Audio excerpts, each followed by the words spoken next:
PVR में trade लिया है, एक क्वांटिटी शॉर्ट की है इसकी। एक्चुअली ट्रेड लेने में थोड़ा लेट हो गए अपन। ट्रेड हमें लेना था इस कैंडल पर। एक सेकेंड,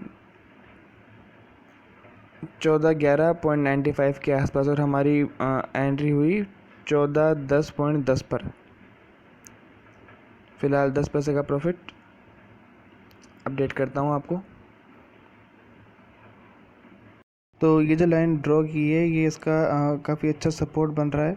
अगर इस लाइन को ब्रेक करता है तो अच्छा डाउनफॉल देखने को मिल सकता है। मैं कंफर्म नहीं कह रहा हूँ, हो सकता है कि अच्छा डाउनफॉल देखने को मिल जाए अगर ये लाइन ब्रेक होती है तो। अपडेट करता हूँ आपको जो भी होता है। अब जो स्ट्रेटजी है उसके हिसाब से हमारा एग्ज़िट कब होगा, स्टॉप लॉस के रूप में, जब कोई कैंडल 1413.50 के ऊपर क्लोजिंग दे। मतलब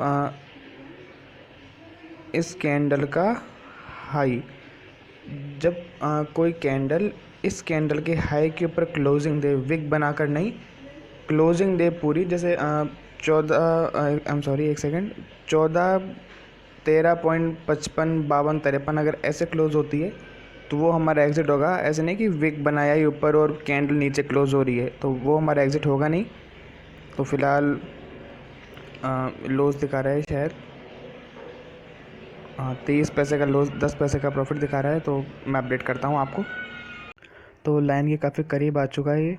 इसको नीचे विक बनाकर भी आया, मतलब नीचे जाने की कोशिश की थी इसने। अब ये लाइन कैसे ड्रॉ करी मैं बताता हूँ आपको।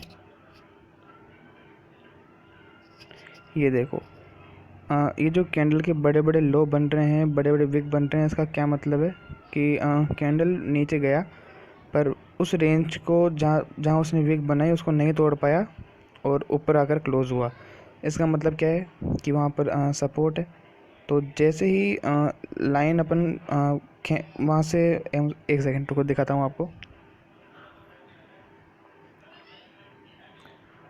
जैसे ही इसके लो से अपन ने लाइन खींचनी स्टार्ट की, तो जहाँ तक ये शेयर गया, जैसे ये आगे बढ़ रहा है, जिस तरह से कैंडल बन रही है आगे आगे ऐसे करके, तो वहाँ पर जो कैंडल्स के लो हैं वो उस लाइन से ज़रूर मतलब उस लाइन पर एक सपोर्ट ज़रूर लेंगे। तो इसका मतलब अपन ये समझ सकते हैं कि ये हाँ, ये सपोर्ट लाइन हो सकती है। तो आप देखो, ये दो कैंडल इस पर सपोर्ट ले रही है और बाकी कैंडल इसके पास भी नहीं है, मतलब हाँ, ये स्ट्रॉन्ग सपोर्ट लाइन है शायद। और इसने भी इसको तोड़ने की कोशिश की पर तोड़ नहीं पाया। अगर तोड़ता तो हो सकता है कि बहुत अच्छा डाउनफॉल आता। तो फ़िलहाल तो बहुत करीब पहुंच चुका है इसके, तो हो सकता है इसको तोड़ दे। अदरवाइज़ फ़िलहाल तो इसके कोशिश की थी तोड़ने की पर तोड़ नहीं पाया। इसके ऊपर ही ट्रेंड हो रहा है जो भी हो रहा है। तो फ़िलहाल तो 1411.30 रुपये के आसपास चल रहा है शेयर ये। मैं अपडेट करता हूँ आपको। पर अच्छा सपोर्ट ले रहा है ये, तो फ़िलहाल टारगेट लगा देते हैं।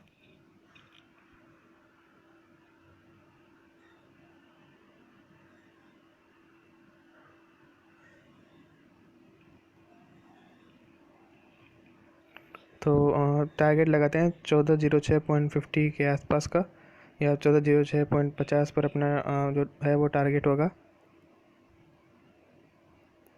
तो टारगेट लगा दिया है। फ़िलहाल 1 रुपये 25-30 पैसे के आसपास का लॉस दिखा रहा है, 85 पैसे के आसपास का।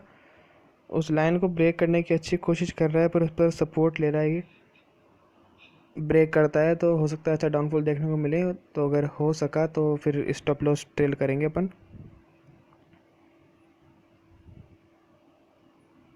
टारगेट ट्रेल करेंगे हम, सॉरी, जो भी है। मैं अपडेट करता हूँ आपको।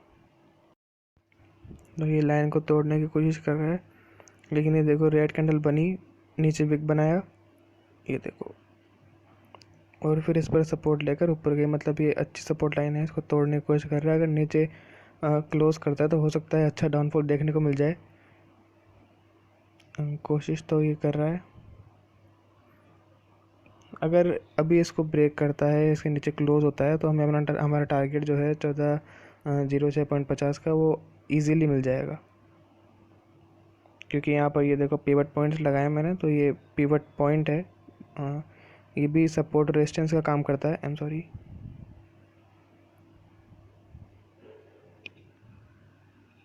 तो उस हिसाब से यहाँ पर इसको 14.06.25 पर एक सपोर्ट है, अगर उसको ब्रेक करता है तो उसके बाद काफ़ी अच्छा डाउनफॉल देखने को मिलेगा। तो फिलहाल लाइन को तो इसने ब्रेक कर दिया, तो मैं अपडेट करता हूँ आपको जो भी होता है। पिवट पॉइंट्स जो है सपोर्ट और रेजिस्टेंस का काम करते हैं। मैंने अपना टारगेट देखने के लिए पिवट पॉइंट को लगाया है। चाहे तो अपन टारगेट एटीआर के हिसाब से रख सकते हैं, पर एटीआर के हिसाब से टारगेट थोड़ा कम मिलता है, और पिवट पॉइंट के हिसाब से जहाँ सपोर्ट है उससे थोड़ा पहले निकल लेंगे। 1406.25 पर सपोर्ट है, अपन 1406.50 पर एग्ज़िट ले लेंगे। टारगेट उतने का ही लगाया अपन ने। अब अगर ये कैंडल इस लाइन को ब्रेक करने की कोशिश कर रही है ऊपर की तरफ, नहीं कर पाती है अगर, तो इजीली टारगेट मिल जाएगा। मैं अपडेट करता हूँ आपको। तो हमारा टारगेट हो गया है कंप्लीट। 1406.50 का टारगेट लगाया था अपन ने, 3 रुपये 60 पैसे का प्रॉफिट किया। एक क्वांटिटी बाय की थी, तो इस शेयर से इसका मतलब अपन ने 3 रुपये 60 पैसे निकाले हैं। अब एक चीज़ दिखाता हूँ आपको।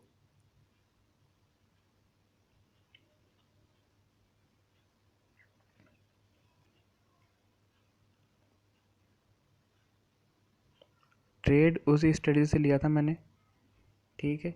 दूसरी कंफर्मेशन क्या हुई, जब मैंने ये लाइन ड्रॉ की थी, जो ट्रेंड लाइन ड्रॉ की थी मैंने कहा था अगर इसको तोड़ता है तो टारगेट अपन पिवट के आसपास का लगाएंगे। तो पिवट का मैंने टारगेट कहा था।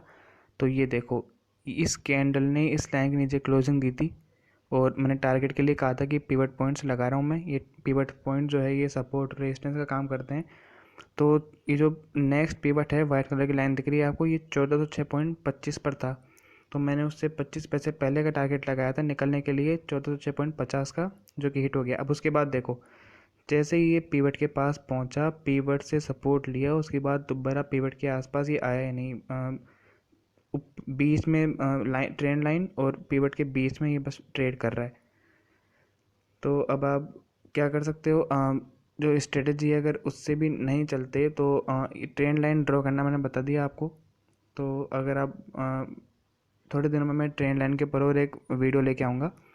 अब इसमें देखो, अगर आप स्ट्रेटजी अभी नहीं है आपके पास, तो आप क्या करते, जैसे मैंने बताया वैसे ट्रेंड लाइन ड्रॉ करते। जब ये लाइन ड्रॉ करते हैं तो उसमें साफ पता लगता है कि हाँ ये लाइन स्ट्रॉन्ग है। वो अपने आप पता लगेगा कि उस पर अपना आप दिखता है कि कैंडल सपोर्ट ले रही है या उसको रेजिस्टेंस बना रही है। तो जैसे ही यहाँ पर उसने ट्रेंड लाइन को तोड़ा, तो आप अगर एंट्री लेते 1410.50 की इसकी क्लोजिंग थी, अगर वहाँ पर आप एंट्री लेते तो 1406.50 का आपका टारगेट होता। तो इजीली आपको 3-4 पॉइंट इजीली मिल जाते। और ये देखो, मैंने पिवट लगाया टारगेट के लिए था, तो इसने पिवट को तोड़ा नहीं। मैंने कहा था पिवट को तोड़ेगा तो और डाउनफॉल देखने को मिल सकता है, पर इसने पिवट पर सपोर्ट लिया, फिर लाइन के पास पहुंचा, ये ट्रेंड लाइन रेजिस्टेंस बनी, रेड कैंडल, उसके बाद फिर रेंज बाउंड। तो आज का टारगेट हिट हो गया। अब मैंने टारगेट कैसे लिया, 3 कन्फर्मेशन थी। एक तो स्ट्रेटजी के साथ जो कन्फर्मेशन मिली थी मुझे, दूसरी कन्फर्मेशन ये जो ट्रेंड लाइन है इसको ब्रेक किया इसने, तीसरी कन्फर्मेशन जो एक सेकंड दिखाता हूँ आपको, ये जो मार्केट डेप्थ थी इसकी, ये देखो, इसमें बुलिश जो है वो चांस कम है, क्योंकि जो बाइंग क्वांटिटी है वो 93,164 है, और जो सेल क्वांटिटी है वो 1,75,476 ऐसे कुछ है। तो इस कारण से ऑब्वियसली पता लगता है कि मतलब सेल क्वांटिटी ज़्यादा है, तो मतलब हो सकता है कि शेयर बेयरिश हो। ये कन्फर्मेशन मिली, तो इन 3 कन्फर्मेशन के साथ ट्रेड लिया, टारगेट के लिए पिवट पॉइंट का यूज़ किया, दैट्स इट। तो टारगेट हिट हो गया। एक ही शेयर में एंट्री लिया अपन ने, क्योंकि यहाँ एक ही शेयर में अपॉर्चुनिटी मिली मुझे। तो आज के लिए इतना ही।